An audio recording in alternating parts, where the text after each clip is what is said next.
Just imagine by that first birthday, they have 10, 15, 20 words. By their second birthday, they have 50 to a couple of hundred words and starting to put concepts together in short little phrases. By their third birthday, they're having full-fledged conversations and answering why questions, or tell me all the steps you need to brush your teeth. And they understand the order and they're able to verbalize it. So that is really rich verbal development. Hello, and welcome to Talking Toddlers, where I share more than just tips and tricks on how to reduce tantrums or build your toddler's vocabulary. We're going to cover all of that, but here, our goal is to develop clarity, because in this modern world, it's truly overwhelming. This podcast is about empowering moms to know the difference between fact and fiction, to never give up, to tap into everyday activities so your child stays on track. He's not falling behind, he's thriving through your guidance. We know that true learning starts at home, so let's get started. Hello and welcome back. This episode, we're going to dive deep into the different stages of play in those first 3 years, from when you bring your newborn home all the way through his or her third birthday. And the reason why it's really, really important that all parents nowadays, especially all caregivers, all grandparents, nannies, school teachers, all of us really need to hone our understanding of those subtle nuances between those big developmental milestones that we look at rolling over or standing to walk or crawling or their first words. Those are big markers that are critical and important, but mom especially, but dad and grandparents, I really want you to dive deep into those subtle nuances. And why do you do the things you do during their waking hour? And so there are 7 play stages that are linked strongly to verbal communication or human communication, because those first 12, 14, 16, 18 months are really building strong nonverbal communication that has to be laid down before they really start using those first words or those first phrases around that second birthday. So let's take a look at what these 7 different stages are and how you at home can really figure out, where is my son or daughter?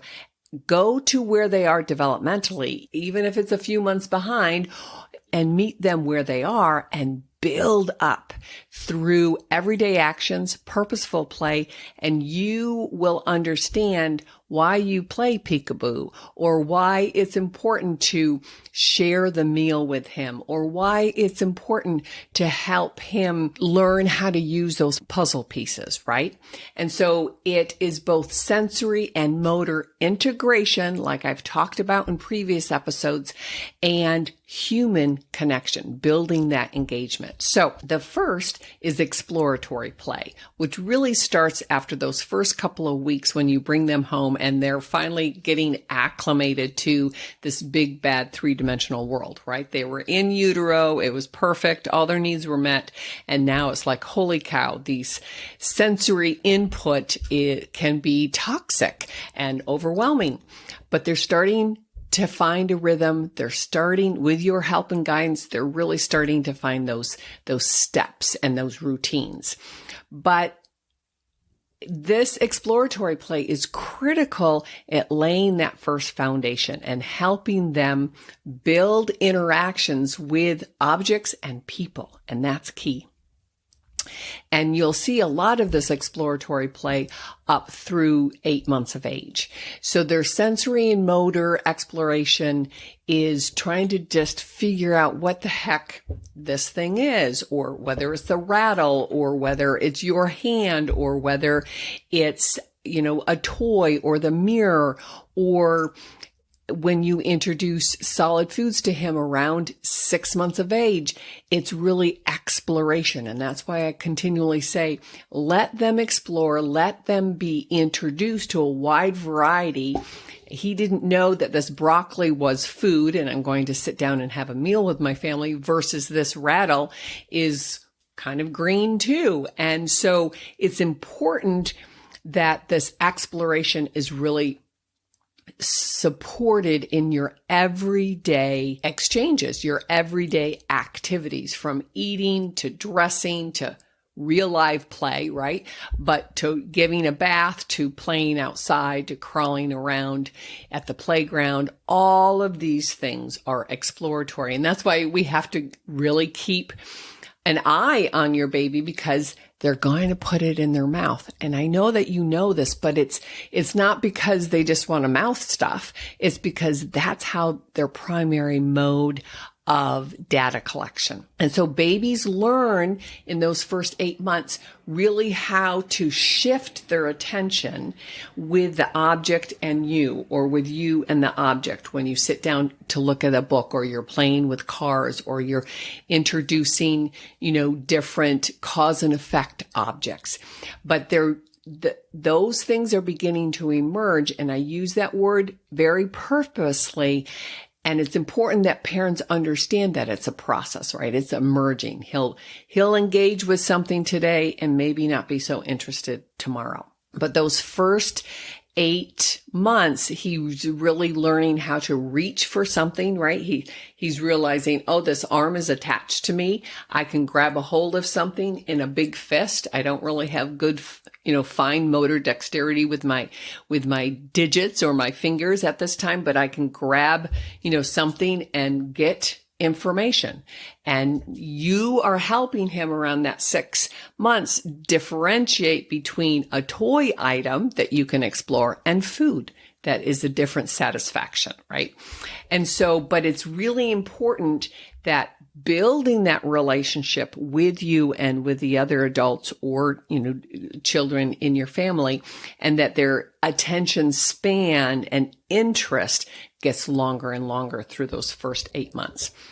The next phase or stage would be non-functional play. And what that means is between 8 and 12 months, again, give or take, depending on, where your child is on this developmental journey, but that the activities with toys and objects are beginning to really support cognitive development. And that's where I've shared in the past where they are beginning to really master and understand object permanence, and that they're also curious with the whole cause and effect. So you're going to see, hopefully during 8 to 12 months, a little less mouthing of toys and objects and more engagement with them, where they're starting to bang things, or they're starting to turn pieces of toys or pieces of objects around to look at it from a different perspective, or they start to really throw things because it's a cause and effect, right? You'll go get it, or the dog will go get it, but also that you will often imitate them when they bang on the table or they start to pat. And that's why it's important then that the toys be upgraded to more cause and effect, where if they push this button, something will turn, or there's a lot of engagement with the right and the left hemisphere and working at midline. So they're really thinking about, how do I do this again? Or what does it look like if I turn it over? And so it's not that they're thinking about it with language or with words, but they're really just curious of how these objects not only feel and taste anymore, but can be used in the three-dimensional world. So the joint attention with showing you Again, maybe throwing the ball or rolling the ball to you or giving you a book, realizing that you can share something and every page is a little bit different. And as well as some communicative intent. And that's as they're approaching that first birthday, right? Or somewhere around 10 or 12 months of age, they'll begin to use very specific and very important words, such as no, like, no, I don't want to go to bed, but also more, right? Or book, or their favorite toy truck. Maybe you have to help them put it back together. Those kinds of gestures and nonverbal communication are starting to be supported by verbal communication because hopefully they've had a lot of oral motor stimulation, right? With cooing and babbling and chewing, and their motoric skills in their mouth are starting to really develop and synchronize with, oh, I have this voice and I can move these pattern or this mouth pattern, and they will respond. So they're really honing their human connection through verbal and nonverbal tasks. But it's through play, and it's really, really beginning to understand. You and I label it as play, but to them, that's their life. They're exploring. They can crawl. Maybe some of these 1-year-olds are getting the hang of walking, so their world is getting a little bit bigger, but they're really just wired to hopefully be curious, right? And hopefully want to engage. And that's why every time that you interact with them, whether you're changing them, bathing them, putting them in the car seat, spending lots and lots and lots of beautiful tummy time with them, all of that you are connecting with them too, and that you snatch these little play opportunities, but because you're making it fun and engaging, and then they're really beginning to take, and they begin to imitate us on purpose. So the third play stage would be that they're beginning to have functional play, and that's around 12 to 15 months. And what functional play really means is that they're learning that these objects, these toys, and they could be, say, make-believe dishes that you have, right? Or old Tupperware or pots and pans, that they have a purpose, right? I can mix in this bowl. I can eat out of this bowl. Or that, I can put the trains together and they can go choo, choo, choo, chug, chug, chug on the track. That they're no longer just mouthing it. They're no longer just throwing it, unless it's a ball or something round, right? They could generalize that anything that's round is a ball. They're understanding that they're a purposeful intention, right? Again, they're mapping their cognitive understanding of how different objects can work on purpose, right?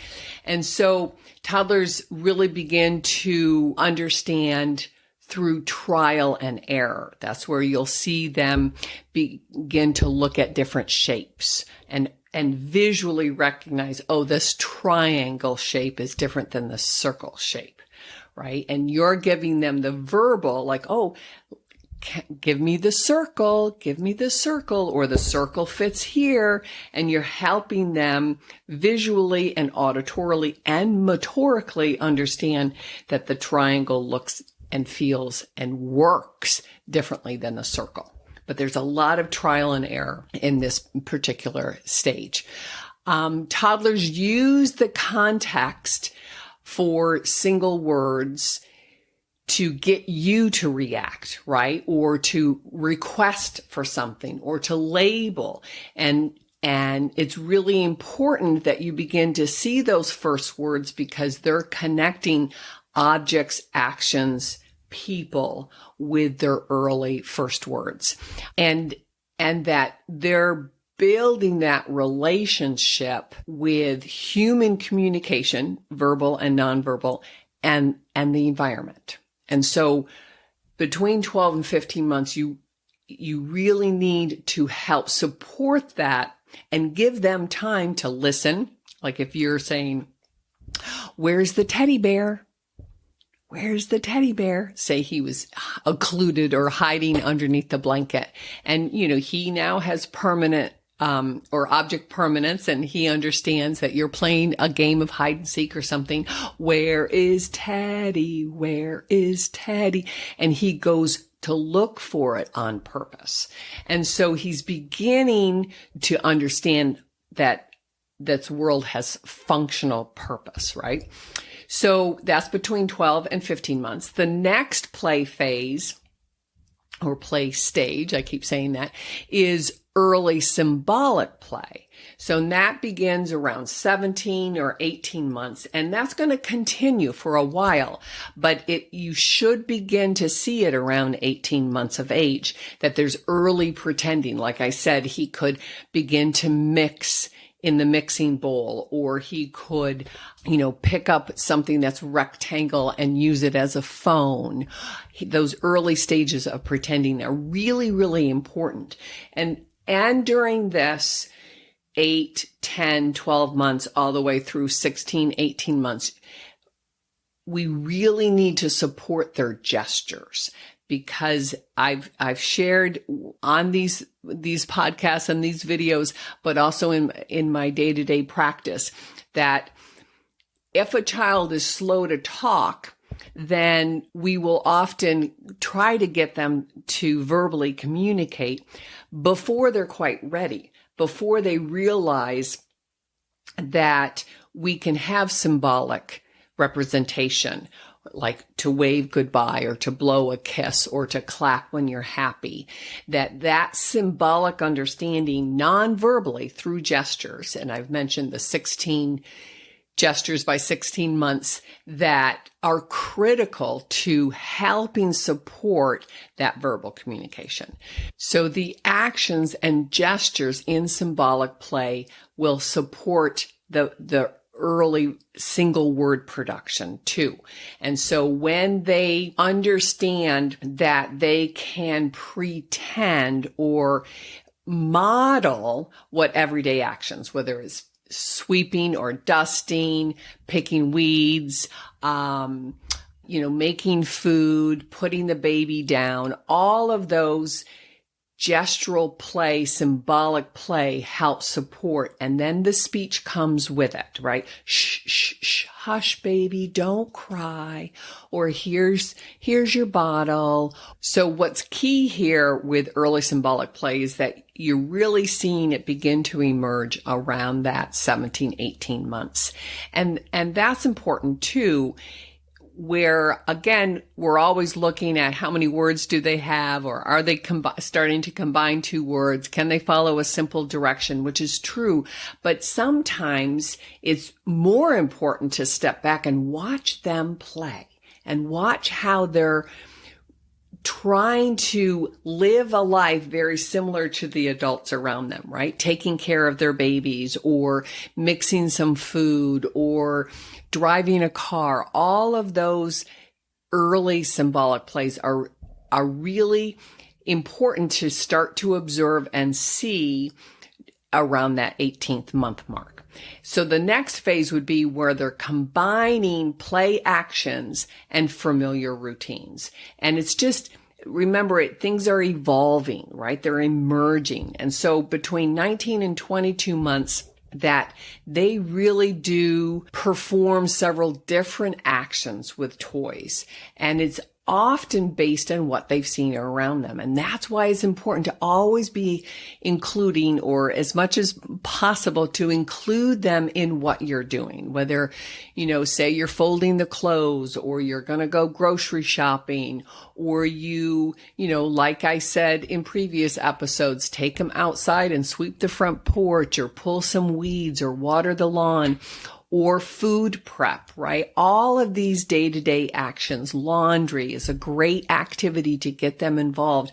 And then they will model that in their play. And the reason why it's really important is because those actions, that gestures really supports verbal communication.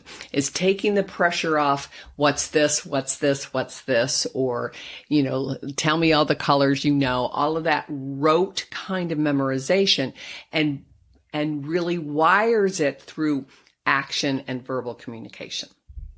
So then the next phase would be around 24 months through 30 months of age, where they're expanding those play routines, right? And they're really understanding the steps that are involved, and that you turn the water on first, fill up the tub, then put the, baby in, wash, rinse. And it's really important that they're understanding the sequences, right? Because that will then support their verbal communication. So toddlers will use phrases and sentences at this stage at 24 to 30 months, and you'll see a big explosion of verbal communication. And so they move from 50 to 100 single words to multiple phrases. And then by the time a child is 30 months, 34 months, 36 months, they're really having conversational flow. And that's important. But all of these types of play or engagement with you, and then they practice and rehearse without you, right? As you're doing the real things, they can go over there and play. But that's reinforcing how this world works and their understanding, right?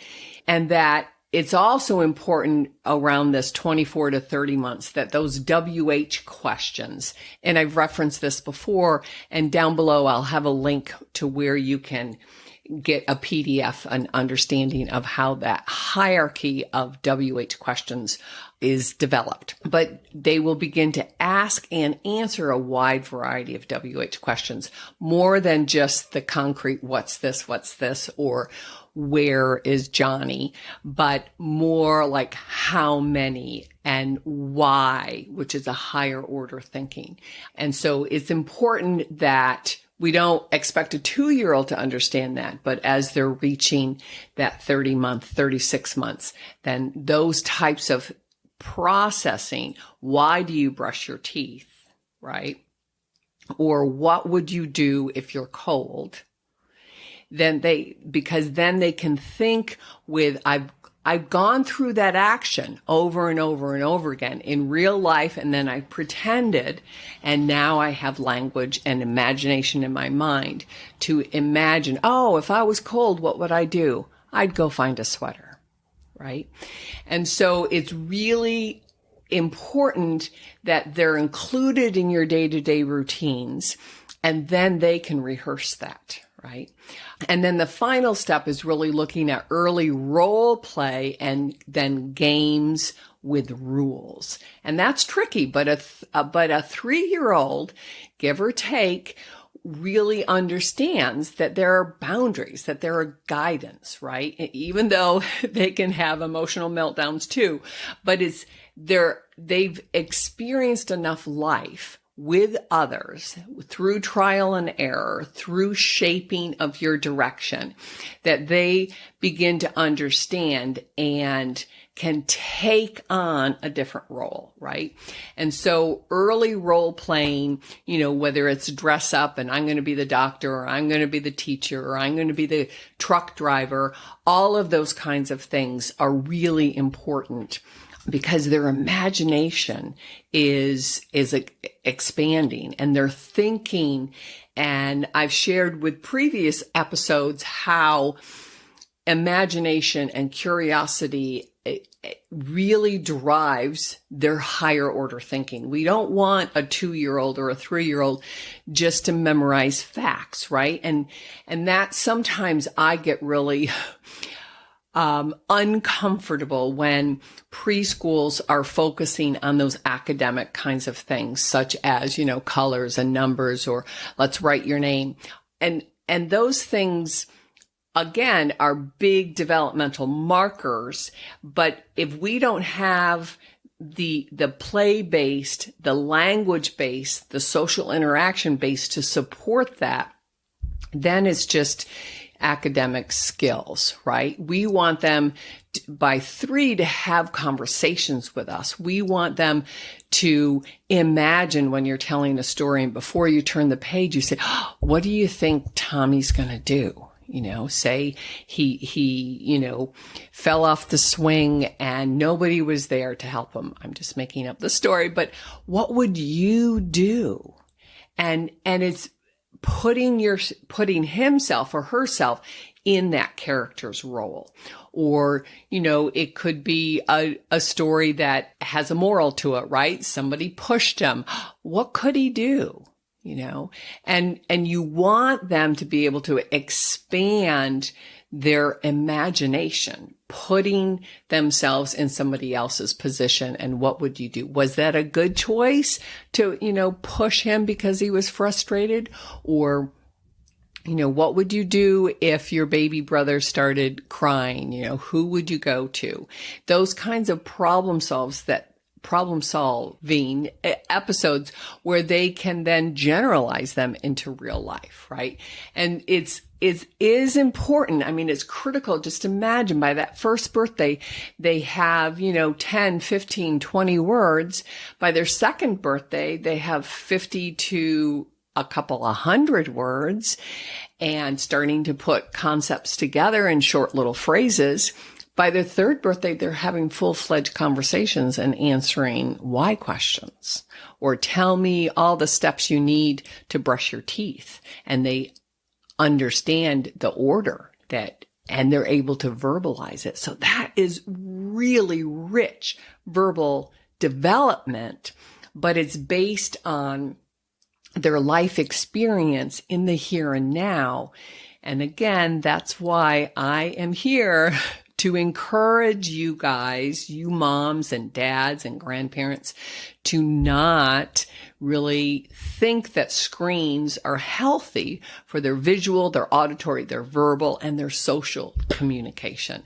That a screen, a tutorial, or a video online will never, ever, ever replace what he or she can foster by human connection and human engagement. And then real life practice out there, to go over to their play area and say, oh, I'm going to pretend to, build this castle, or, go swimming, or whatever the pretend is. So those are the 7 different stages, and I will have a description down below that you can look at. And the key is to always go where your child is developmentally and then help them step up to the next one. Even if you feel like, he's 18 months and he doesn't do this, or this, then go to where they are and help support them. So the first one, exploratory play between 3 or 4 weeks of age and up through their 8th month. The second one, non-functional play, that's between 8 and 12 months. And the third one, beginning functional play between 12 and 15 months, that they're really putting verbal communication, gestures, and actions together.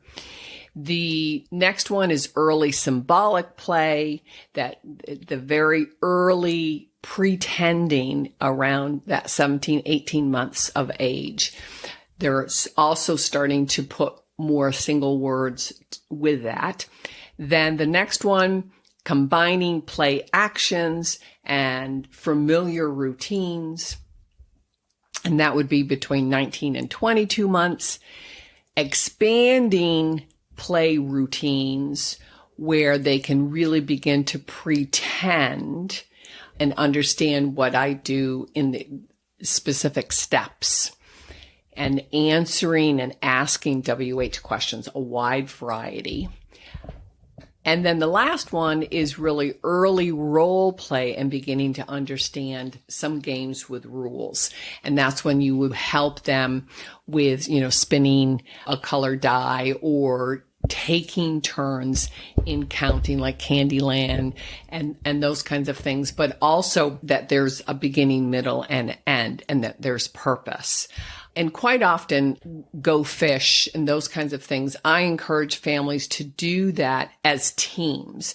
And so you're helping them emotionally feel supported through understanding the steps that are directed there. And the key is, as they're approaching that third birthday, that they really are speaking in sentences and that they're understanding more complex constructions of grammar and syntax.